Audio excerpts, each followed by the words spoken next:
बिस्मिल्लाहिर्रहमानिर्रहीम। अस्सलाम वालेकुम। क्लास 9 द मैथ मिशन में मैं आपको वेलकम करती हूँ।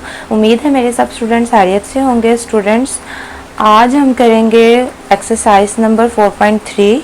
आज हमने ये स्टार्ट करनी है और इसका हम आज करेंगे सम नंबर 1। ठीक है, इसके जो हैं ऑल पार्ट्स आज हम जो है वो सीखेंगे। ठीक है, और इससे कबल वीडियोस के जो लिंक हैं वो मैं डिस्क्रिप्शन में दे चुकी हूँ, आप जाकर उससे रिलेटेड लेक्चर ले सकते हैं। तो एक्सरसाइज नंबर 4.3 है find HCF by factorization method. ठीक है, हमने HCF फाइंड करना है कौन से मेथड से? फैक्टराइजेशन मेथड से। ठीक है, हमारे पास ये 6 क्वेश्चन है और हमने इनको हमने HCF फाइंड करना है। तो HCF को समझने के लिए सबसे पहले हम पेज नंबर 74 पे आ जाते हैं। ठीक है, तो पेज नंबर 74 पे उसने लिखा हुआ है HCF का मतलब होता है हाईएस्ट कॉमन फैक्टर, यानी कि H का मतलब हाईएस्ट, C का मतलब कॉमन और F का मतलब factor, highest common factor. The HCF of 2 और मोर अलजेब्रिक एक्सप्रेशंस, उसने कहा है जब 2 और मोर यानी कि 2 या 2 से ज़्यादा अलजेब्रिक एक्सप्रेशंस का जो HCF होता है refers to the greatest algebraic expression, वो रेफ़र करता है सबसे बड़े अलजेब्रिक एक्सप्रेशन को विच डिवाइड्स देम, जो कि डिवाइड हो जाता है विदाउट लिविंग अ रिमाइंडर। ठीक है, तो जो कि डिवाइड करता है, यहाँ के डिवाइड होता है विदाउट लिविंग अ रिमाइंडर, जो कि रिमाइंडर के बगैर। ठीक है, बगैर रिमाइंडर के डिवाइड हो जाता है। उसके बाद देखें, इसने कहा कि we can find HCF of given expressions by the following 2 methods. HCF को फाइंड करने के 2 मेथड्स हैं, बाय फैक्टराइजेशन और बाय डिवीजन। तो यहाँ पर क्वेश्चन में उसने हमें फैक्टराइजेशन मेथड से कहा है, तो यहाँ पे देखें इसने फैक्टराइजेशन अप्लाई किया हुआ है इस क्वेश्चन में। तो फैक्टराइजेशन मेथड जब HCF के थ्रू हम करेंगे तो हमने ये ध्यान रखना है कि जो चीज़ इन दोनों में कॉमन हो हमने वो लिखनी है। जैसे 2 यहाँ नहीं है तो नहीं लिखा, 3 इन दोनों में कॉमन है तो देखिए उसने 3 लिख दिया, X इन दोनों में कॉमन है तो X लिख दिया, Y इन दोनों में कॉमन है तो Y लिख दिया। इस तरह से देखिए उसने ये क्वेश्चन किया। तो अब हम भी अपने फर्स्ट वाले क्वेश्चन की जानिब चलते हैं। तो हमारा सम नंबर 1 का पार्ट नंबर 1 है 21x² y, 35xy²। ठीक है, ये हमारे पास वैल्यू है, तो इसको हमने फैक्टराइजेशन के मेथड से करना है। तो इसके लिए सबसे पहले हम 21 और 35 की फैक्टराइजेशन कर लेते हैं। तो 21 को हम फैक्टराइज करते हैं और देखते हैं कि यहाँ पे हमारे पास क्या वैल्यू आती है। तो 21 को हम फैक्टराइज करते हैं यहाँ पे, तो 21 2 के टेबल पे नहीं जाता, 3 पे जाएगा, 3 7 सा 21 और 7 अपने टेबल पे जाता है, 7 1 सा 7। ठीक है, तो इसकी फैक्टराइजेशन करके हमारे पास 3 और 7 आया। सबसे पहले हम यहाँ पे वैल्यू रिपीट कर लेते हैं, 21x² y, 35xy²। ठीक है, वैल्यू हमने रिपीट कर ली। अब हमने क्या करना है, सबसे पहले हमने इसकी 21 की यहाँ पे फैक्टराइजेशन लिखनी है। तो 21 की फैक्टराइजेशन हमारे पास क्या आई है, अभी हमने यहाँ पे फाइंड किया, 21 को करके हमारे पास क्या आ रहा है 3 और 7। तो यहाँ हम लिख देंगे 3 × 7। उसके बाद यहाँ पर देखें x² है, x² का मतलब ये है कि x जो है वो 2 टाइम्स है, तो x को हम 2 बार लिख लेते हैं। ठीक है, उसके बाद यहाँ पर y है, तो हम यहाँ पे लिख लेते हैं y को। अब उसके बाद देखें हमने क्या करना है, 35xy² लिखना है यहाँ पे, और हम उसकी भी फैक्टराइजेशन कर लेंगे। अब यहाँ पर हम 35 को फैक्टराइज करते हैं। तो 35 देखें 2 पे भी नहीं जाएगा, 3 पे भी नहीं जाना, 4 पे भी नहीं, ये 5 पे जाएगा। 5 7 सा 35 और 7 1 सा 7। तो इसकी फैक्टराइजेशन करके हमारे पास 5 और 7 आ रहा है। यहाँ आप लिख देंगे 5 × 7।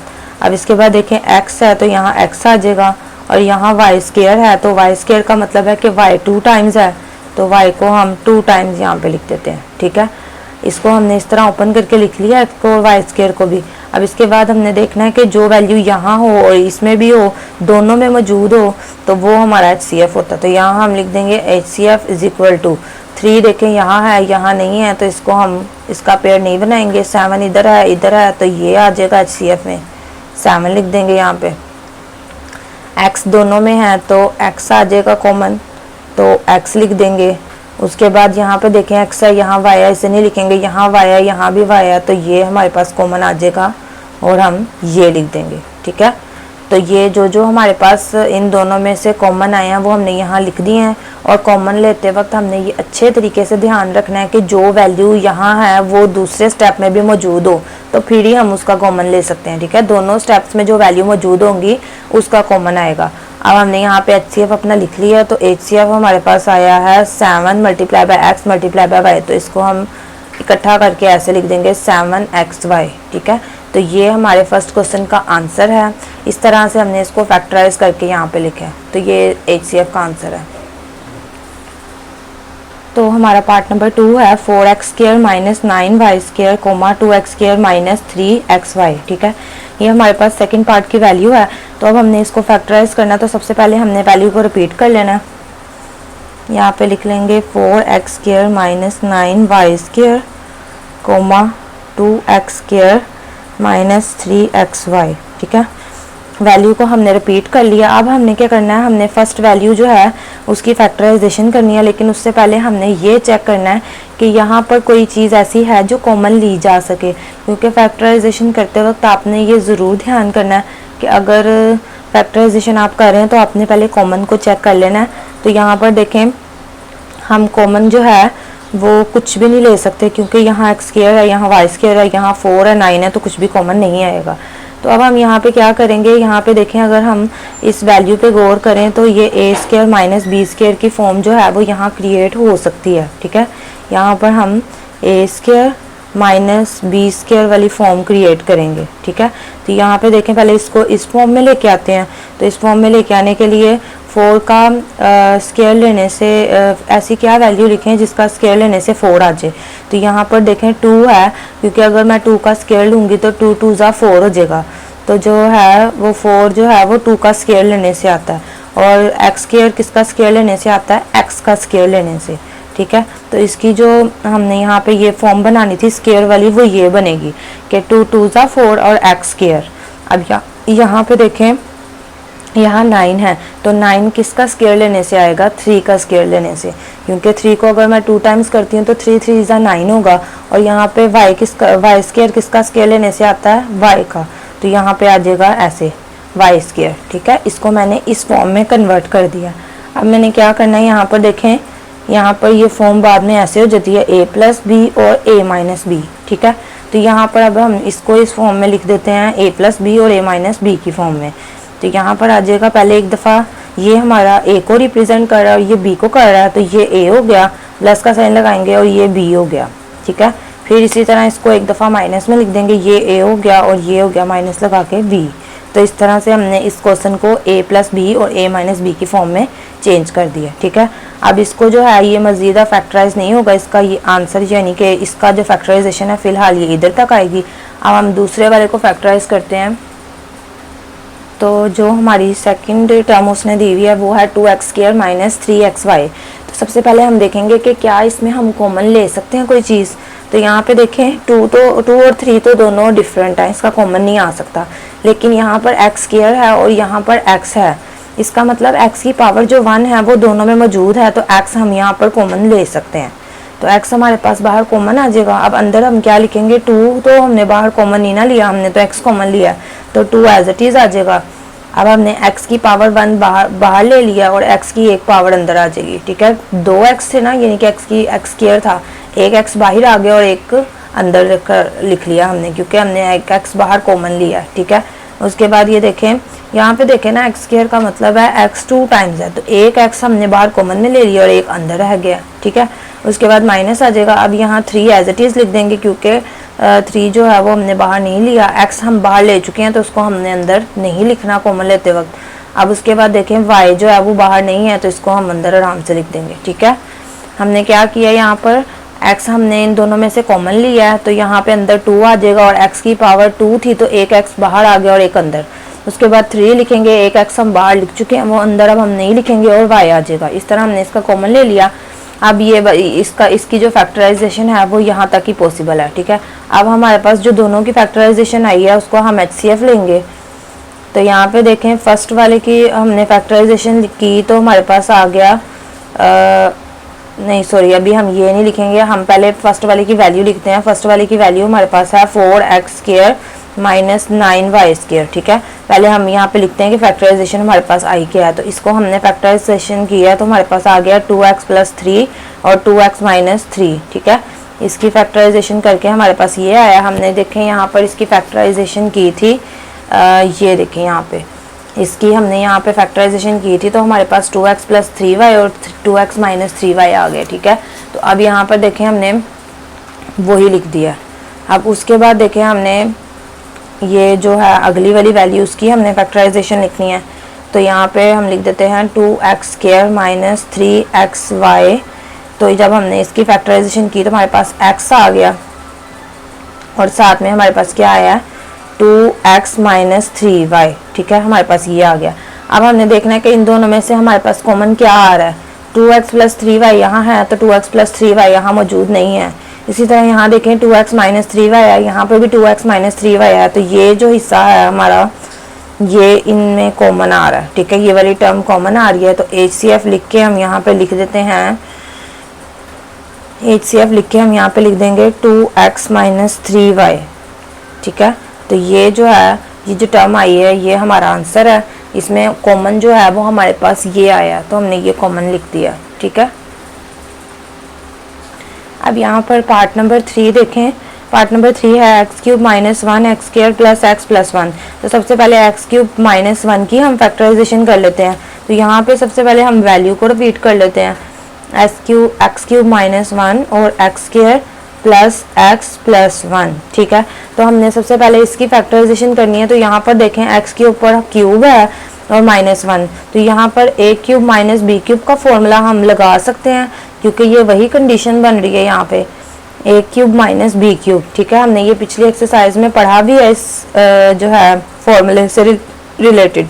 तो जब इसको ओपन करेंगे इसका फॉर्मूला क्या है, a - b × a² + ab + b²। ठीक है, ये जो है ये इसका फॉर्मूला है।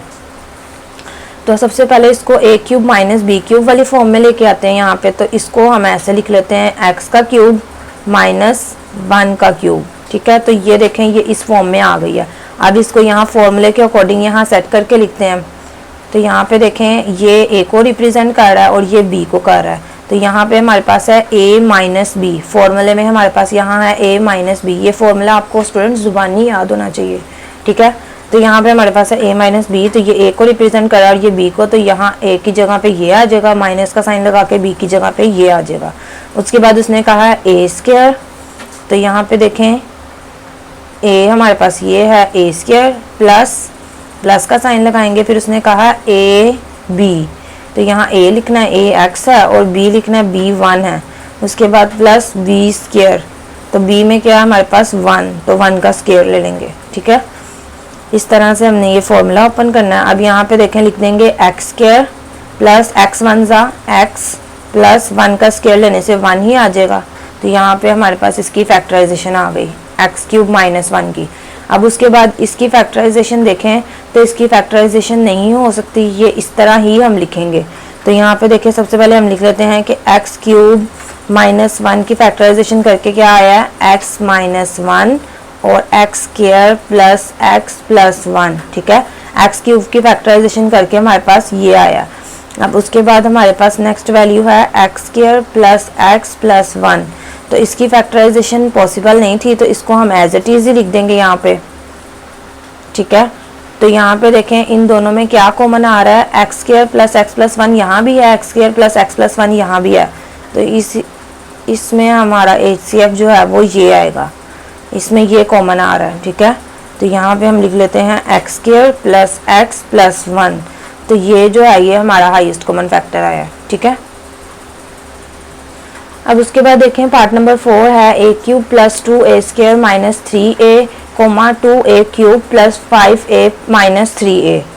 5a² है यहाँ पे। ठीक है, 5a² - 3a। तो सबसे पहले हम वैल्यू को जो है वो रिपीट कर लेते हैं।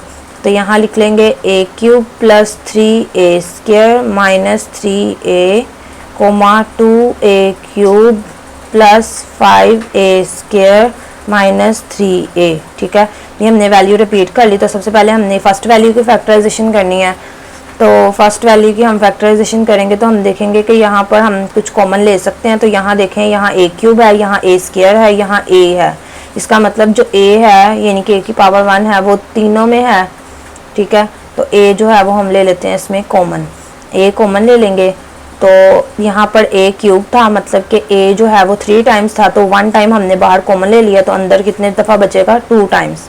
तो ए स्क्वायर अंदर बचा, ठीक है।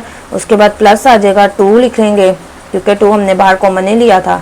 अब यहाँ ए स्क्वायर है, ए स्क्वायर का मतलब है ए जो है वो 2 टाइम्स है, 1 टाइम बाहर लिख लिया और 1 टाइम अंदर लिख लेंगे। इसके बाद माइनस का साइन आ जाएगा, 3 एज इट इज़ लिख देंगे। ए हमने बाहर कॉमन ले लिया तो उसको हमने नहीं लिखना, ठीक है। तो इस वैल्यू का कॉमन लेके हमारे पास ये आया। अब हमने क्या करना है, अब हमने इतने हिस्से को फैक्टराइज करना है जैसे कि हमने 4.2 में किया था, ठीक है। तो इसको हम सबसे पहले फैक्टराइज करते हैं, ए जो है वो एज इट इज़ रहने देते हैं और इतने पार्ट को जो है हम फैक्टराइज करते हैं। तो फैक्टराइज करने के लिए मैंने आपको बताया था कि क्या करते हैं, फर्स्ट वैल्यू को लास्ट वैल्यू से सबसे पहले मल्टीप्लाई करना। तो यहाँ कुछ नहीं है तो इट मीन्स यहाँ 1 होगा और लास्ट वैल्यू 3 है, तो 1 को अगर मैं 3 से करूँ तो क्या आता है, 1 3 ज़ा 3 आएगा, ठीक है। और अब हमने देखना है फैक्टराइजेशन करते वक्त हमने ये ध्यान करना है कि हमने कोई से 2 पेयर्स ऐसे बनाने हैं, कोई से पेयर ऐसे बनाने हैं 2 कि जिनको हम मल्टीप्लाई करें तो मेरे पास यहाँ 3 आ जाए और प्लस माइनस करूँ तो 2 आ जाए, ठीक है। मल्टीप्लाई करने से 3 आ जाए और प्लस करने से ये सेंटर वाली वैल्यू प्लस या माइनस जो भी है, प्लस माइनस करने से 2a आ जाए, ठीक है। तो यहाँ पे देखें हम कुछ ऐसे पेयर्स बनाएंगे कि मल्टीप्लाई करने से ये और प्लस करने से ये आ जाए। तो अगर 2 के डबल पे तो 3 आना ही नहीं है, तो 3 1 ज़ा 3 करूँगी, ठीक है। तो अगर मैं 3 1 ज़ा 3 करती हूँ तो 3 1 ज़ा 3 भी आ जाएगा, 3 में से अगर मैं 1 माइनस करूँगी तो 2 भी आ जाएगा। तो यहाँ पे जो पेयर बनेंगे वो 3 और 1 का पेयर होगा, 3 1 ज़ा 3। और यहाँ पे देखें 3 को अगर मैं माइनस कर दूँगी 1 में से तो जो है वो आंसर भी आ जाएगा मेरे पास यहाँ पर 2, ठीक है। तो इस तरह की कंडीशन देखें, इसमें सेम वैल्यू है लेकिन कंडीशन को पूरा आ रहा है, पूरा कर रहा है वो कि मल्टीप्लाई करने से ये आ रहा है और उसी वैल्यू को माइनस करने से हमारा मिडल टर्म वाली वैल्यू भी आ रही है, ठीक है। तो इसलिए हम इसको यहाँ पे लिखते हैं। सबसे पहले हमने मिडल टर्म ब्रेकिंग में जो वैल्यू लिखनी है वो 3 है और 1 है। ये 2 पेयर हमारे पास आए हैं, 3a और 1a लिख लेते हैं, ठीक है। अब हमने यहाँ पर जो साइन लगाना है ना स्टूडेंट्स, वो बहुत ज़्यादा ध्यान से लगाना है। उसी की गलती से बच्चे आगे जो क्वेश्चन है ना वो गलत कर देते हैं। ध्यान से आप इस पॉइंट को देखें कि आपने क्या करना है, यहाँ पर देखना है आपने अपने वैल्यू के साथ ये जो मिडिल टर्म में वैल्यू है इसके साथ कौन सा साइन है, प्लस का साइन है। तो आपने क्या करना है, जो नीचे आपने मिडिल टर्म ब्रेकिंग किया उसमें आपने ये चेक करना है कि इन दोनों में से बड़ी वैल्यू कौन सी है। तो जो बड़ी वैल्यू होगी इन दोनों में से आपने उसके साथ ये वाला साइन लगा देना जो यहाँ मौजूद होगा, ठीक है। यहाँ अगर प्लस का साइन है तो आपने उसकी बड़ी वैल्यू के साथ वो साइन लगा देना है। अगर यहाँ माइनस का साइन है तो आपने बड़ी वैल्यू के साथ माइनस का साइन लगा देना है। जैसे यहाँ प्लस का साइन है तो आप चेक करें इन दोनों में से बड़ी वैल्यू कौन सी है, 3a, तो इसके साथ आपने चुप करके ये वाला साइन लगा देना है, ठीक है। उसके बाद देखें यहाँ पे हमने, अब अगर मैं यहाँ प्लस लगाती हूँ तो प्लस प्लस प्लस हो जाएगा और 3 में 1 ऐड करूँगी तो 4 आ जाएगा। तो मुझे तो ये कंडीशन नहीं चाहिए। तो अगर मैं यहाँ लगाती हूँ माइनस तो प्लस माइनस माइनस भी हो जाएगा और इन दोनों को माइनस करने से मेरे पास 2a आ जाएगा और बड़ी वैल्यू के साथ प्लस का साइन है तो प्लस भी आएगा, ठीक है। तो आपने क्या करना है, जब आप मिडिल टर्म ब्रेकिंग कर रहे हो तो आपको अगर साइंस के लिए मुश्किल हो के कौन सा साइन किस वैल्यू के साथ लगाना है तो उसके लिए आपने क्या करना है, जब उन दोनों पेयर्स को लिखना है तो आपने देखना है कि यहाँ पर जो हमारी वैल्यू है इसके यहाँ पर उसके साथ क्या साइन है। अगर वहाँ प्लस का साइन है तो आपने जो ब्रेकिंग की होगी आपने उसमें बड़ी वैल्यू के साथ वो साइन लगा देना है, और अगर माइनस का साइन है तो आपने माइनस लगा देना। अब यहाँ पर देखें प्लस का साइन था तो मैंने ये चेक किया कि इन दोनों में से बड़ी वैल्यू है कौन सी, तो 3 थी, तो इसके साथ मैंने वो साइन लगा दिया जो यहाँ मौजूद था, ठीक है। तो उसके बाद मैंने चेक किया कि मैं अगर इनको प्लस करती हूँ, प्लस का साइन लगाती हूँ तो मेरे पास तो यहाँ 4 आ जाता है। तो मैंने यहाँ माइनस लगाया तो प्लस माइनस माइनस हो जाएगा और आराम से हमारे पास ये वाली फॉर्म आ जाएगी, ठीक है। अब पहली और जो लास्ट वाली वैल्यू है उसको एज इट इज़ लिख देंगे, ठीक है। अब इसके बाद हमने जो है यहाँ पर चेक कर लेना कि इन दोनों में से क्या कॉमन आ रहा है। तो यहाँ पे देखें a स्क्वायर है और यहाँ a की पावर 1 है, यानी कि a की पावर 1 दोनों में मौजूद है तो a कॉमन ले लेंगे। a स्क्वायर का मतलब है कि a 2 टाइम्स था, 1 पावर हम बाहर ले चुके हैं तो a जो है एक अंदर आ जाएगा, ठीक है। प्लस ऐसे ही आ जाएगा, 3 भी एज इट इज़ आ जाएगा, a हम बाहर ले चुके हैं तो अंदर हम नहीं लिखेंगे। उसके बाद देखें माइनस का साइन लगाएंगे तो इन दोनों में देखें कुछ भी कॉमन नहीं आ रहा, तो जब कुछ भी कॉमन ना लिया जा सके तो 1 कॉमन ले लेते हैं बाहर। 1 कॉमन आ जाएगा तो यहाँ पर a एज इट इज़ आ जाएगा, ठीक है, माइनस माइनस प्लस हो जाएगा और 3 जो है वो एज इट इज़ आ जाएगा, ठीक है। अब उसके बाद देखें a ऐसे लिख देंगे और यहाँ पर हमने देखें यहाँ पर a+3 है, यहाँ पर भी a+3 है, a+3 दोनों में है तो इसको एक ही बार लिख लेते हैं, ठीक है। और उसके बाद क्या बच गया, a बचा और -1 बचा, तो इसको भी हम ऐसे ब्रैकेट में लिख देते हैं a-1, ठीक है। तो इस तरह से हमारे पास यहाँ पर फैक्टराइजेशन करके आया a+3 और a-1, ये इसकी फैक्टराइजेशन करके आया, ठीक है। अब हम नेक्स्ट वैल्यू लिखते हैं और उसकी भी फैक्टराइजेशन करते हैं, ठीक है। तो यहाँ पे हम लिखेंगे 2a³ + 5a² - 3a, ठीक है। तो यहाँ पे देखें हम सबसे पहले चेक करेंगे कि क्या यहाँ पर कुछ कॉमन लिया जा सकता है। तो यहाँ पर देखें a के साथ क्यूब है, यहाँ a के साथ स्क्वायर है और यहाँ a है। इट मीन्स कि जो a है वो तीनों में मौजूद है, तो यहाँ पर a को हम ले लेते हैं कॉमन, ठीक है। a बाहर हम कॉमन ले लेंगे। अब यहाँ पर देखें यहाँ पर 2 ऐसे ही आ जाएगा, a³ है तो एक a हम इसमें से बाहर ले चुके हैं तो a² आ जाएगा अंदर, ठीक है। उसके बाद प्लस ऐसे ही आएगा, 5 भी ऐसे आ जाएगा, a² था तो एक a हम बाहर ले चुके हैं और एक a जो है ना वो अंदर आ जाएगा, ठीक है। उसके बाद -3 जो है वो लिख देंगे, a हमने बाहर कॉमन ले लिया, अब अंदर हम इसको नहीं लिखेंगे। तो इस तरह से कॉमन लेने से हमारे पास ये आया। अब हमने इसकी जो अंदर वाला पार्ट है इसकी भी फैक्टराइजेशन करनी है जैसे हमने ऊपर वाले क्वेश्चन में किया। तो अब ये हमारे पास कॉमन लेके आया, हमने इसकी फैक्टराइजेशन करनी है। तो फैक्टराइजेशन करने के लिए सबसे पहले हम फर्स्ट वैल्यू को लास्ट वैल्यू के साथ मल्टीप्लाई करते हैं। तो यहाँ पर 2a² है हमारे पास और यहाँ पर हमारे पास है -3, ठीक है। यहाँ पे 2a² है और यहाँ हमारे पास है -3, तो जब इन दोनों को मल्टीप्लाई करेंगे तो यहाँ आ जाएगा 2 3 6 यानी कि 6 -6 और a², ठीक है। तो यहाँ पे हमारे पास ये है और यहाँ पर हमारे पास क्या है 5a सेकेंड, तो ये सेंटर में 5a है और इन दोनों को मल्टीप्लाई करके -6a² आ रहा है, ठीक है। तो अब हमने दो पेयर्स इस तरह के बनाने हैं कि मल्टीप्लाई करें तो 6 आ जाए और प्लस माइनस करूं तो मेरे पास 5a आ जाए, ठीक है। तो यहाँ पर अगर मैं देखें 2 और 3 को करती हूँ तो वो सूटेबल नहीं है। क्यों सूटेबल नहीं है? क्योंकि देखें एक के साथ मुझे प्लस का साइन लगाना है और एक के साथ माइनस का लगाना है। तो अगर मैं यहाँ पर ऐसे करूँ कि 2 के साथ फ़र्ज़ करें यहाँ पे 3 के साथ पॉजिटिव साइन ही लगाऊं, लेकिन 3 क्योंकि यहाँ पे पॉजिटिव है तो बड़ी वैल्यू के साथ तो पॉजिटिव ही लगना है। तो यहाँ पे देखें अगर मैं ऐसे करती हूँ तो यहाँ पे माइनस प्लस माइनस हो जाएगा। तो यहाँ माइनस तो मैं कर ही नहीं सकती क्योंकि मुझे तो यहाँ चाहिए 5, तो इट मीन्स कि 2 और 3 का पेयर्स यहाँ नहीं बन सकता। और इसी तरह 3 और 2 का पेयर भी नहीं बन सकता, 3 2 6 होता है तो 3 2 भी नहीं बन सकता। तो यहाँ पर 6 1 6 इसका पेयर बनेगा। यहाँ पे देखें 6 1 6 वाला पेयर बनाएंगे, 6 1 6 भी हो जाएगा। और यहाँ पे देखें अगर मैं यहाँ पे इस तरह करती हूँ प्लस माइनस माइनस, तो 6 को -1 से माइनस करूँगी तो 5 आ जाएगा यहाँ पे। तो इस तरह से ये कंडीशन की जो है ये पूरी भी हो जाएगी। मैंने 2 3 6 इसलिए नहीं किया कि देखें 2 3 6 करने से ये तो आ रहा है, लेकिन जब मैंने उसको प्लस माइनस वाली फॉर्म में करना है तो एक के साथ प्लस और एक के साथ माइनस लगेगा। जो यहाँ पर बड़ी वैल्यू यानी कि यहाँ पे साइन है वो इधर बड़ी वैल्यू के साथ लग जाएगा यानी कि 3 के साथ, और यहाँ पर माइनस का साइन। तो जब माइनस प्लस माइनस करूँगी तो यहाँ पे तो मेरे पास 5a आना चाहिए, तो वो मेरे पास नहीं आएगा क्योंकि वो तो माइनस होके 1 बचेगा। मुझे तो 5a चाहिए, तो यहाँ पर इसलिए 2 3 पे पेयर नहीं आएगा, ना 3 2 पे आएगा। यहाँ 6 1 6 पे पेयर बनेगा, ठीक है। मैं आपको यहाँ पे दिखाती हूँ, ये देखें यहाँ पे जब इसकी मैंने पेयरिंग किया तो मेरे पास क्या आया, 6 आया और 6a और a आ गया, ठीक है। a का मतलब 1a ही है, ठीक है। तो अब यहाँ पर देखें मैंने आपको बताया था कि यहाँ पर प्लस का साइन है, तो आपने चेक करना है कि इन दोनों में से जो बड़ी वैल्यू है ना उसके साथ आपने ये साइन लगा देना। तो ये बड़ी है, इसके साथ मैंने ये साइन लगा दिया। तो अब यहाँ पर प्लस का साइन लग गया, तो यहाँ पर मैं माइनस का साइन लगाऊंगी क्योंकि प्लस माइनस माइनस करूँगी तो 6 में से 1 माइनस होगा तो 5 आ जाएगा, ठीक है। मैं यही चीज़ यहाँ पे कह रही हूँ कि अगर मैं यहाँ पर 2 3 का पेयर बनाती तो 3 के साथ तो मैंने प्लस लगा देना था, तो 2 के साथ मुझे माइनस लगाना पड़ना था। तो जब मैंने प्लस माइनस करना था तो वो तो मेरे पास 1a बचना था, जबकि मुझे यहाँ 5a चाहिए, इसलिए मैंने वो वाली पेयरिंग नहीं ली। ठीक है, अब यहाँ पर देखें ये first value as it is आ जाएगी और लास्ट वैल्यू भी हम ऐसे ही लिख देंगे। ठीक है, अब इसके बाद हमने इन दोनों में से देखना है कि यहाँ पर कुछ कॉमन लिया जा सकता है। तो यहाँ पे देखें 2 दोनों में कॉमन ले सकते हैं, क्योंकि 2 1 2 और 2 3 6 होता है, तो 2 दोनों पे जाता है, 2 कॉमन आ जाएगा। और यहाँ a स्क्वायर है और यहाँ a की पावर 1 है, तो a की पावर 1 हम कॉमन ले सकते हैं, वो दोनों में मौजूद है।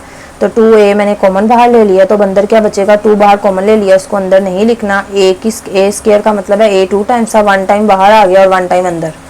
प्लस लगाएंगे 6 में से हमने 2 बाहर कॉमन ले लिया, तो अंदर बचेगा 3, क्योंकि 2 3 6 होता है, और अगर हम इन दोनों को डिवाइड करें तो भी हमारे पास यहाँ 3 आएगा। ठीक है, उसके बाद देखें a हमने बाहर कॉमन ले लिया, तो a को अब हमने अंदर नहीं लिखना। उसके बाद माइनस का साइन लगाएंगे, और यहाँ पे हमारे पास कुछ भी कॉमन नहीं लिया जा सकता, तो जब कुछ भी कॉमन ना लिया जा सकता हो तो 1 कॉमन ले लेते हैं। और यहाँ पे देखें a एज इट इज़ आ जाएगा, माइनस माइनस प्लस हो जाएगा, और 3 भी एज इट इज़ आ जाएगा। ठीक है, तो उसके बाद देखें यहाँ पर हमारे पास 2 पेयर्स आ गए हैं। ये हमारे पास 2 टाइम्स लिखा हुआ है a+3 और a+3, इसको हम 1 टाइम लिख देते हैं यहाँ पे। और यहाँ पे देखें अब क्या बच गया, 2a बचा और -1 बचा, तो इसको भी हम इस तरह ब्रैकेट में लिख देते हैं 2a - 1। ठीक है, तो इस तरह से फैक्टराइजेशन करके हमारे पास ये आंसर आ गया। तो स्टूडेंट्स मैं आपको दोबारा बता दूं कि जब मैंने यहाँ फैक्टराइजेशन की है तो 2 3 6 मल्टीप्लाई करके तो आ रहा है, लेकिन जब मैं उनको प्लस माइनस करती हूँ तो मेरे पास जो मिडल टर्म है वो नहीं आ रही। ठीक है, प्लस माइनस करने से इसकी मिडल टर्म नहीं आएगी, क्योंकि एक के साथ प्लस का साइन लगाना पड़ेगा और दूसरी के साथ माइनस। तो जब मैं इसके साथ प्लस और इसके साथ माइनस लगाती हूँ तो माइनस प्लस माइनस हो जाएगा, तो जब मैं माइनस करूँगी तो मेरे पास यहाँ 5a नहीं आएगा, इसीलिए मैंने 6 1 6 वाला पेयर लिया। ठीक है, तो फैक्टराइजेशन की और मेरे पास इसकी फैक्टराइजेशन करके ये आया। तो अब मैंने दोनों की फैक्टराइजेशन करके जो आया वो लिखना है।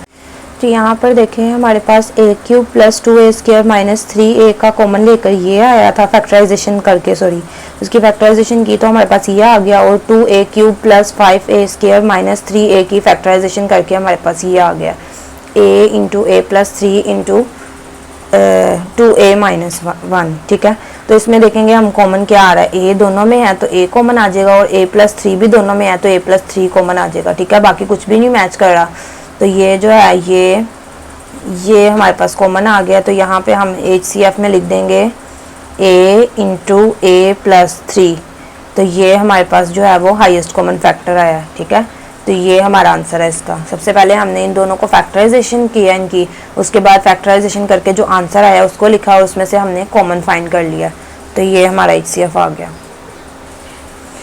तो अब यहाँ पर देखें पार्ट नंबर 5 है t² - 3t - 4 और t² + 5t + 4 और t² - 1। तो सबसे पहले इसको लिख लेते हैं और इसकी फैक्टराइजेशन कर लेते हैं, t² - 3t - 4। ठीक है, हमने ये लिख लिया। अब इसकी फैक्टराइजेशन करनी है, तो फैक्टराइजेशन करने के लिए सबसे पहले फर्स्ट वैल्यू को लास्ट वैल्यू से मल्टीप्लाई करते हैं। तो यहाँ पर देखें क्या है 1 और यहाँ 4, तो 1 4 हमारे पास आ जाएगा 4। ठीक है, 1 4 4। तो यहाँ पर देखें हमने पेयर्स इस तरह के बनाने हैं कि मल्टीप्लाई करूँ तो मेरे पास 4 आ जाए, और प्लस माइनस करूँ प्लस माइनस करूँ तो मेरे पास 3 आ जाए, 3t। ठीक है, तो यहाँ पर देखें हमने इस तरह के 2 पेयर्स लेने हैं कि मल्टीप्लाई करके हमारे पास ये भी आ जाए और प्लस माइनस करने से हमारे पास 3t भी आ जाए। तो अगर मैं देखें यहाँ पर 2 2 4 करती हूँ, तो 2 और 2 को अगर मैं ऐड करती हूँ तो मेरे पास 3 नहीं आएगा, तो इसलिए हम ये वाली पेयरिंग नहीं ले सकते। उसके बाद देखें तो 4 1 4 अगर मैं करूँ तो 4 में से मैं 1 माइनस करूँ तो मेरे पास यहाँ पे 3 आ जाएगा, और 4 1 4 भी हो जाएगा, 4 1 4 भी हो जाएगा, और 4 में से 1 को माइनस करने से 3 भी आ जाएगा। तो यहाँ जो हम पेयर लेंगे वो 4 और 1 होंगे। ठीक है, तो इस तरह से हम क्या करेंगे, 4 में से जब इसको हम माइनस करेंगे तो हमारे पास 3 भी आ जाएगा। ठीक है, तो यहाँ पे हमने 4 और 1 का पेयर बनाना है। तो यहाँ पे हम सबसे पहले लिख लेते हैं कि 4 और यहाँ पे 1 की जगह पे सिर्फ t लिखती हूँ, क्योंकि जहाँ पे कुछ नहीं होता हमें पता वहाँ 1 ही होता है। ठीक है, तो अब यहाँ पे देखें हमने साइन बड़े ध्यान से लगाने हैं। तो मैंने आपसे कहा था यहाँ पे जो साइन होगा वो आप इन दोनों में से देखें कि कौन सी बड़ी वैल्यू है, उसके साथ ये वाला साइन लगा दें। तो इन दोनों में से बड़ी वैल्यू 4 है तो इसके साथ हम ये वाला साइन लगा देंगे, ठीक है। यहाँ माइनस है तो माइनस लगा दिया, अगर यहाँ प्लस होता तो मैंने प्लस लगा देना था। अब उसके बाद देखिए मैं यहाँ पर ऐसा क्या करूँ कि मेरे पास यहाँ पर प्लस माइनस करके 3t आ जाए। तो अगर मैं माइनस माइनस प्लस करती हूँ तो वो तो माइनस माइनस प्लस हो जाएंगे और 4 में 1 ऐड करके 5 आ जाएगा। तो इसका मतलब मैं यहाँ माइनस का साइन नहीं लगा सकती। तो अगर मैं यहाँ प्लस का साइन लगाऊँ, ठीक है, तो माइनस प्लस माइनस हो जाएगा, साइन भी माइनस का आ जाएगा और दोनों को माइनस करके 3t भी आ जाएगा, ठीक है। तो इसलिए यहाँ पर प्लस का साइन लगाऊंगी। अब फर्स्ट वाली वैल्यू एज इट इज़ आ जाएगी और लास्ट वाली वैल्यू भी एज इट इज़ लिख लेंगे, ठीक है। उसके बाद देखें इन दोनों में से क्या कॉमन आता है। तो यहाँ टी स्क्वायर है और यहाँ टी है, तो टी जो है वो दोनों में कॉमन लिया जा सकता है। टी स्क्वायर था, एक टी हमने बाहर लिख लिया और एक टी अंदर आ जाएगा, -4 लिख देंगे एज इट इज़। टी हमने बाहर कॉमन ले लिया तो उसको हमने अंदर नहीं लिखना, प्लस अब इसमें देखें यहाँ पे कुछ भी कॉमन नहीं लिया जा सकता। तो जब कुछ कॉमन ना लिया जा सकता हो तो 1 कॉमन ले लेते हैं। उसके बाद देखें यहाँ पर ये वैल्यू एज इट इज़ आ जाएगी, ठीक है। अब उसके बाद हमने क्या करना है, यहाँ पे भी t-4 है और यहाँ भी t-4 है तो इसको 1 टाइम लिख लेते हैं। और अब यहाँ पर क्या बचा, t बचा और +1 बचा, तो इसको भी हम ब्रैकेट में लिख देते हैं t+1, ठीक है। तो इस तरह से फैक्टराइजेशन करके हमारे पास ये आंसर आ गया। अब हमने सेकंड वाले की फैक्टराइजेशन करनी है, तो वो हमारे पास है t² + 5t +4, ठीक है, हमारे पास ये है। अब हमने इसकी फैक्टराइजेशन करनी है, तो फैक्टराइजेशन के लिए फर्स्ट वैल्यू और लास्ट वैल्यू को मल्टीप्लाई करेंगे। तो फर्स्ट पे 1 है तो 1 × 4 करेंगे तो यहाँ आ जाएगा हमारे पास 4। तो हमने ऐसे दो पेयर्स बनाने हैं कि मल्टीप्लाई करूँ तो ये आए और प्लस करूँ, क्योंकि इसमें है ही सारे प्लस के साइन तो प्लस ही करना है, प्लस करूँ तो 5 आ जाए। तो यहाँ पे देखें 2 2 ज़ा 4 हो जाएगा, लेकिन 2 में 2 प्लस करूँगी तो यहाँ पे 5 नहीं आएगा, तो इसलिए ये पेयर नहीं बनाएंगे। उसके बाद 3 पे भी नहीं कर सकते, 4 1 ज़ा 4 और 4 में 1 प्लस करूँगी तो 5 भी आ जाएगा। तो यहाँ पे जो पेयर्स बनेंगे वो 4 और 1 वाले हैं। तो यहाँ लिख लेते हैं हम सेंटर में 4t और 1 की जगह पे लिख लेते हैं t। तो इसका मतलब ये दो पेयर्स आएंगे हमारे पास। अब हमने यहाँ पर चूंकि सबके साथ प्लस का साइन है तो सबके साथ प्लस का साइन लगा देना, ठीक है। जब सबके साथ सेम साइन हो तो यहाँ पे फिर कोई इशू नहीं होता। अब यहाँ पर देखिए प्लस है ना सब में, तो इसका मतलब यहाँ पे भी हम इजीली प्लस लगा सकते हैं, क्योंकि देखिए प्लस प्लस प्लस भी हो जाएगा और इन दोनों को प्लस करके 5t भी आ जाएगा, ठीक है। अब इसके बाद हमने इसमें से कॉमन देखना है कि इसमें से क्या कॉमन आ रहा है। तो यहाँ t² है और यहाँ t की पावर 1 है, इसका मतलब t की पावर 1 इन दोनों में है, तो इसको हम बाहर कॉमन ले लेंगे। और t² का मतलब है यहाँ t 2 टाइम्स है तो 1 टाइम हमने बाहर ले लिया और 1 टाइम अंदर लिख देंगे। उसके बाद प्लस का साइन आएगा, 4 हमने एज इट इज़ लिख देना है, t हमने बाहर कॉमन लिया तो अंदर हम नहीं लिखेंगे, प्लस का साइन लगाएंगे। अब इसके बाद जहाँ पर कुछ भी कॉमन नहीं लिया जा सकता, जब कुछ भी कॉमन ना लिया जा सकता तो 1 कॉमन लेते हैं, 1 लिख लेंगे और ये जो वैल्यू है ये एज इट इज़ आ जाएगी, ठीक है, t+4। उसके बाद देखें यहाँ पे आ जाएगा t+4 2 टाइम्स है तो इसको 1 टाइम लिख देते हैं। और यहाँ पर हमारे पास अब क्या बचा, t और +1, तो इसको भी हम ब्रैकेट में लिख देते हैं t+1, ठीक है। तो इस तरह से इसकी फैक्टराइजेशन करके हमारे पास ये आ गया। अब देखें थर्ड वाला जो है हमारे पास वैल्यू वो है t² -1। तो यहाँ पे देखें हमारे पास एक फॉर्मूला यहाँ पे क्रिएट हो रहा है a² - b² वाला, ठीक है। तो इसको सबसे पहले हम इस फॉर्म में लिखते हैं, a² - b² वाली फॉर्म में। तो ये देखें इसको हम ऐसे a² वाली फॉर्म बना सकते हैं और यहाँ पर हम 1 का स्क्वायर बना देंगे तो ये b² वाली फॉर्म बन जाएगी, ठीक है। अब इसको हम ओपन करेंगे तो a + b और a - b आ जाएगा, ठीक है। तो यहाँ पे हम लिख लेते हैं इसको। अब ये जो t है ये a को रिप्रेजेंट कर रहा है, 1 जो है वो b को रिप्रेजेंट कर रहा है, तो यहाँ a + b है यानी कि t+1 लिखेंगे और फिर उसके बाद a - b है तो यहाँ t - 1 लिख देंगे, एक दफ़ा प्लस में और एक दफ़ा माइनस में। तो इस तरह से हमने इन तीनों की फैक्टराइजेशन कर लिया। अब हमने क्या करना है, अब हमने इनकी फैक्टराइजेशन इनके आगे लिखनी है कि फैक्टराइज करके क्या क्या आ रहा है हमारे पास। तो यहाँ पे अब हम इनके लिखते हैं कि t² जो हमारी फर्स्ट वैल्यू थी -3t -4, इसकी फैक्टराइजेशन करके हमारे पास आया है t -4 और t+1, ठीक है। इसकी फैक्टराइजेशन की तो ये आ गया। उसके बाद t² + 5t +4, इसकी फैक्टराइजेशन करके हमारे पास क्या आया, इसकी फैक्टराइजेशन करके आया t+4 और t+1। उसके बाद लास्ट वाला हमारे पास था t² - 1, इसकी फैक्टराइजेशन करके हमारे पास क्या आया t+1 और t-1। ठीक है, इस तरह से हमने सबकी फैक्टराइजेशन करके जो जो आया है वो लिख दिया इसके आगे। अब यहाँ पर देखिए कॉमन क्या आता है, यहाँ t-4 है, यहाँ नहीं है, यहाँ भी नहीं है, तो ये नहीं होगा। उसके बाद t+1 यहाँ भी है, t+1 यहाँ भी है, t+1 यहाँ भी है, तो इट मीन्स कि इन तीनों में क्या कॉमन आएगा, t+1 कॉमन आ जाएगा। तो यहाँ हम लिख देंगे कि HCF क्या आया हमारे पास t+1, यानी कि इस क्वेश्चन में हमने ये ध्यान करना है कि जो वैल्यू दोनों में हो वो लिखते हैं। तो यहाँ 3 वैल्यू थी, तो जो तीनों में हो कॉमन वो लिखना है हमने। तो यहाँ तीनों में कॉमन हमारे पास t+1 है, तो वो मैंने यहाँ लिख दिया। तो इस तरह से मेरा ये HCF आ गया। अब यहाँ पर देखें हमारे पास वैल्यू है x² + 15x + 56। ठीक है, तो हमारे पास ये वैल्यू है। सबसे पहले हम इसको लिखते हैं और इसकी फैक्टराइजेशन करते हैं। तो ये हमने लिख दी। अब यहाँ पे देखें हमने इसकी फैक्टराइजेशन करनी है, तो हम कैसे करेंगे, फर्स्ट वैल्यू को लास्ट वैल्यू से मल्टीप्लाई करूँगी। तो फर्स्ट वैल्यू 1 है और लास्ट 56 है, तो 156 56 हो जाएगा। ठीक है, अब हमने देखें यहाँ पे ऐसे दो पेयर्स बनाने हैं कि जिनको मैं मल्टीप्लाई करूँ तो मेरे पास ये आ जाए, और अगर मैं उनको प्लस करूँ तो मेरे पास यहाँ पे आ जाए 15। ठीक है, तो अगर देखें यहाँ पर 7 8 56 होता है, और 7 में अगर मैं 8 जो है वो ऐड करती हूँ तो मेरे पास 15 भी आ जाएगा। तो 7 और 8 जो है ऐसे दो पेयर्स हैं जिसकी वजह से ये कंडीशन जो है ना पूरी हो जाती है। मल्टीप्लाई करके ये भी आ जाता है और प्लस करके ये भी आ जाता है। तो यहाँ पर हम सबसे पहले यहाँ पे लिख लेते हैं 7x और यहाँ लिख देते हैं 8x। तो दोनों के साथ प्लस लगाएंगे क्योंकि पूरे क्वेश्चन में प्लस है, तो प्लस प्लस प्लस भी हो जाएगा और दोनों को ऐड करने से 15x भी आ जाएगा। ठीक है, अब first value as it is आ जाएगी और लास्ट वैल्यू भी एज इट इज़ लिख देंगे। ठीक है, अब उसके बाद देखेंगे कि इन दोनों में कॉमन क्या आ रहा है। तो यहाँ पे x² है और यहाँ x है, तो इसका मतलब x एक कॉमन ले सकते हैं हम। अब ये देखें x मैंने बाहर कॉमन ले लिया, तो अंदर जो है x² का मतलब है x 2 टाइम्स है, तो एक x मैंने बाहर कॉमन ले लिया और एक अंदर बच जाएगा।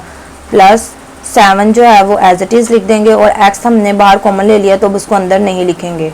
उसके बाद प्लस लगाएंगे। अब यहाँ पे देखें 8 है और यहाँ 56 है, तो 8 कॉमन लिया जा सकता है क्योंकि 8 1 ज़ा 8 और 8 7 ज़ा 56। तो यहाँ पे देखें 8 हमने बाहर कॉमन ले लिया, तो 8 अब हमने बाहर कॉमन लिया इसलिए इसको अंदर नहीं लिखेंगे, x लिख देंगे। प्लस 56 में से 8 हमने बाहर कॉमन ले लिया, तो अंदर क्या बचेगा 7, क्योंकि 8 7 ज़ा 56 होता है, और अगर हम 56 को 8 पे डिवाइड करें तो 8 1 ज़ा 8 8 7 ज़ा 56, तो डिवाइड करके जो आंसर आता है वो हम यहाँ लिख देंगे। ठीक है, उसके बाद देखें यहाँ पे x + 7 2 टाइम्स है, तो इसको 1 टाइम लिख देते हैं कॉमन लेके। और उसके बाद देखें यहाँ क्या बचा है x और +8, तो इसको भी हम ऐसे ब्रैकेट में लिख देते हैं x + 8। तो इस तरह से इसकी हमने फैक्टराइजेशन कर लिया। अब हमारा जो नेक्स्ट वाला है नेक्स्ट वाली वैल्यू है वो है x² + 5x - 24। ठीक है, अब हमारे पास ये है, हमने इसकी फैक्टराइजेशन करनी है। तो यहाँ पर देखें फर्स्ट वैल्यू को लास्ट वैल्यू से पहले मल्टीप्लाई करूँगी, यानी कि 1 को 24 से, तो 124 सा यहाँ आ जाएगा 24। ठीक है, तो अब मैंने ऐसी दो पेयर्स लेने हैं कि मल्टीप्लाई करूँ तो 24 आ जाए और प्लस माइनस करूँ तो 5 आ जाए, 5x। ठीक है, तो यहाँ पे देखें अगर मैं करती हूँ 2 12 ज़ा, तो 2 12 ज़ा 24 तो हो जाएगा, लेकिन फिर वो 5x नहीं आएगा प्लस माइनस करके, तो इसलिए 2 पे नहीं करेंगे।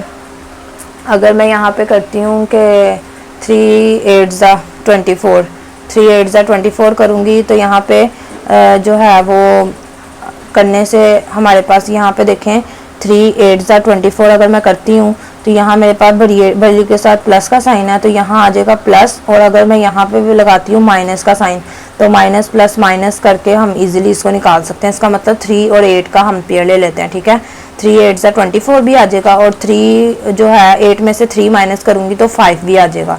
तो यहाँ पे जो पेयर्स हमारे पास आए हैं वो 3x और 8x है, वो हमने लिख लिया। अब यहाँ पर हमने साइन का ध्यान रखना है कि यहाँ पर जो साइन है वो हमने इन दोनों में से जो बड़ी वैल्यू है वो उसके साथ लगाना है। तो यहाँ पे प्लस का साइन है, तो इन दोनों में से बड़ी वैल्यू कौन सी है, 8 है, तो इसके साथ हमने ये वाला साइन लगा देना है। अब उसके बाद देखें प्लस प्लस करूँगी तो वो तो ऐड करके ये नहीं आएगा, तो इसलिए यहाँ इसके साथ कौन सा साइन लगाऊंगी, माइनस का। इस तरह से माइनस प्लस माइनस भी हो जाएगा और दोनों को माइनस करने से 5x भी आ जाएगा। ठीक है, अब फर्स्ट वैल्यू और लास्ट वैल्यू जो है वो मैं एज इट इज़ लिख दूंगी। उसके बाद मैं देखूंगी इसमें से क्या कॉमन आता है। तो यहाँ पे देखें एक्स स्क्वायर यहाँ है और यहाँ एक्स है, तो एक्स हम कॉमन ले सकते हैं बाहर। एक एक्स हमने बाहर कॉमन ले लिया और एक एक्स हम अंदर लिख देंगे, -3 एज इट इज़ आ जाएगा। और 3 एक्स हमने बाहर कॉमन ले लिया हुआ है, तो एक्स को हमने अब अंदर नहीं लिखना, प्लस लगाएंगे। अब यहाँ पे हम देखें 8 कॉमन ले सकते हैं, क्योंकि 8 1 8, 8 3 24 होता है। तो 8 हमने बाहर कॉमन ले लिया, तो 8 हमने बाहर कॉमन ले लिया, तो उसको हम अंदर नहीं लिखेंगे, एक्स लिखेंगे और माइनस आ जाएगा। और उसके बाद देखें यहाँ पर 24 में से मैंने 8 कॉमन ले लिया, तो अंदर आ जाएगा 3, क्योंकि 8 3 24। और अगर ऐसे नहीं पता चलता तो 24 को 8 पे डिवाइड करें, 8 1 8, 8 3 24, तो डिवाइड करके जो आंसर आएगा वो हम यहाँ लिख देंगे। तो यहाँ पे देखें अब हमने ये कॉमन ले लिया है, तो x - 3 यहाँ भी है, x - 3 यहाँ भी है, तो इसको 1 टाइम यहाँ पे लिख देते हैं, ठीक है। और उसके बाद हमारे पास यहाँ क्या बचा है, x + 8 बचा है, तो x + 8 लिख देंगे, ठीक है। तो इस तरह से इसकी भी फैक्टराइजेशन हो गई। अब हमारे पास थर्ड वैल्यू है x² + 8x, ठीक है, ये हमारे पास है। तो हमने सबसे पहले इसमें ये चेक करना है कि हमारे पास कुछ कॉमन लिया जा सकता है। तो यहाँ पर देखें x के ऊपर स्क्वायर है और यहाँ x की पावर 1 है, तो इसका मतलब x जो है वो हम कॉमन ले सकते हैं दोनों में। तो x हमने कॉमन ले लिया है। यहाँ पर x² का मतलब है कि x जो है वो हमारे पास 2 टाइम्स है, 1 टाइम x हमने बाहर कॉमन ले लिया और 1 टाइम अंदर रह जाएगा, तो 1 टाइम अंदर लिख देंगे, प्लस 8 जो है वो एज इट इज़ आ जाएगा। x हमने बाहर कॉमन ले लिया, तो उसको अब हमने नहीं लिखना, ठीक है। तो इस तरह से इसका कॉमन लेके ये आ गया और ये आगे मज़ीद फैक्टराइज नहीं हो सकता, तो इसको जो है यहाँ तक ही लिखेंगे। अब हर वैल्यू लिख के उसकी फैक्टराइजेशन करके जो आंसर आया वो लिख देंगे। तो फर्स्ट वैल्यू है मेरे पास x² + 15x + 56, उसकी फैक्टराइजेशन करके मेरे पास क्या आया है, x + 7 और x + 8, ठीक है, वो मैंने लिख दिया। उसके बाद x² + 5x - 24 की फैक्टराइजेशन करके क्या आया है, x - 3 और x + 8, ठीक है। उसके बाद ये देखें ये आया। उसके बाद x² + 8x की फैक्टराइजेशन करके क्या आया हमारे पास, x और x + 8। तो यहाँ पे देखें x + 7 यहाँ है, यहाँ नहीं है, यहाँ भी नहीं है, तो ये कॉमन नहीं लेंगे। x + 8 यहाँ भी है, x + 8 यहाँ भी है और यहाँ पे भी है, तो ये जो है हमारा कॉमन आ जाएगा, ठीक है। ये हमने कॉमन ले लेना है और यहाँ पे हम लिख लेंगे कि HCF = x + 8, यानी कि x + 8 जो है वो हमारा आंसर आया है, हाईएस्ट कॉमन फैक्टर आया है। तो स्टूडेंट्स उम्मीद है कि आपको इन क्वेश्चंस की समझ आ गई होगी, और अगर आपको फिर भी किसी तरह की कोई प्रॉब्लम हो इसको समझने में, तो आप कमेंट सेक्शन में मुझे बता सकते हैं, ठीक है। मैं आपकी प्रॉब्लम सॉल्व करने की पूरी कोशिश करूँगी। तो उम्मीद है मेरी वीडियो आपको अच्छी लगी होगी, पसंद आई होगी। तो अगर मेरी वीडियो से आपको ज़रा सा भी फ़ायदा हुआ हो तो चैनल को सब्सक्राइब करें, वीडियो को लाइक करें और बेल आइकन को प्रेस करना बिल्कुल भी मत भूलें, ताकि मेरी हर आने वाली नई वीडियो का नोटिफिकेशन आपको सबसे पहले मिले, ठीक है।